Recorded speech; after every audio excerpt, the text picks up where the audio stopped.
ঈদের ছুটিতে তো আপনাদের বাজার তো বন্ধ থাকে, খোলা থাকে, ঈদের দিনেও খোলা থাকে।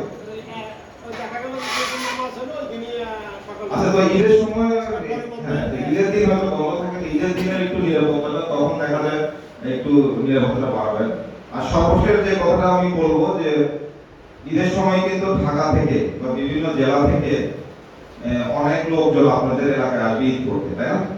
যারা বাইরে থেকে তারা ঈদ করতে আসবে, তো তারা কিন্তু এই বাজারে নেমে কিন্তু আপনাদের ভ্যানে করে বা অটোতে করে যাত্রা বাড়ি দেয়। তো অনেক সময় দেখা যায় যে আমাদের যারা পরিবহনের যারা ভাইরা আছেন যে 20 টাকা ভাড়া 50 টাকা, 50 টাকা ভাড়া 100 টাকা, এটা কিন্তু করা উচিত না।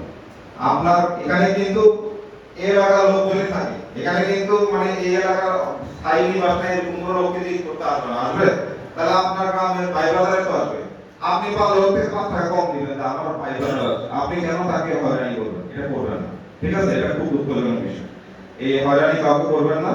আর সর্বশেষ আমি যেটা বলবো, আর আমি এখানে 3 মাস ধরে আছি আমার অফিস নগরবান্ধায়, এই যে গ্রাম পক্ষের যে বিষয়টা, এটা না বললেই না, এটা খুব দুঃখজনক। আপনাদের এই এলাকা কিন্তু বদনাম হচ্ছে এটা নিয়ে, যে ছোটখাটো একটা বিষয় নিয়ে আপনার গ্রামে গ্রামে মারামারি লেগে যাচ্ছেন, খুব দুঃখজনক। এই যে কিছুদিন আগে ময়নদিয়াতে এবং ইয়াতে যেটা হলো খারদিয়াতে, তো এটার বিরুদ্ধে কিন্তু পুলিশ শক্ত অবস্থান নিয়েছে। এবং আপনারা ওখানকার লোকজনকে জিজ্ঞেস করেন যে এই ধরনের যদি গ্রামে গ্রামে অপরাধ হয়, পুলিশ কিন্তু শক্ত অবস্থান আমরা নিব।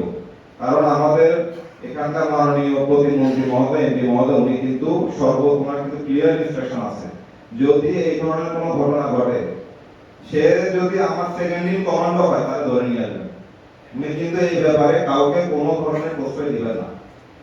তো আপনারা এই ধরনের কাজ করবেন না। 10 টাকা, 20 টাকা, 50 টাকার জন্য আপনারা মারামারি করেন, এটা আমার খুব দুঃখ লাগে যে আসলে এটা আপনাদের এলাকার বদনাম বলেন। এই যে আমি আমার বাড়ি ফেনীতে, আমি ফেনী থেকে এখানে চাকরি করতে আসছি, আমি তো এখন আমার এলাকায় গিয়ে বলবো যে এলাকার মানুষ এই ছোটখাটো বিষয় মারামারি করে, তাহলে এই বদনামটা বুঝাইতে হবে আপনাদেরকে, আপনাদেরকে এই বদনাম বুঝাইতে হবে। এইসব করা যাবে না। আর যদি করেন, আইন কিন্তু আমরা শক্ত হাতে এটা দমন করবো, এটা আমি সবাইকে সতর্ক করে দিচ্ছি।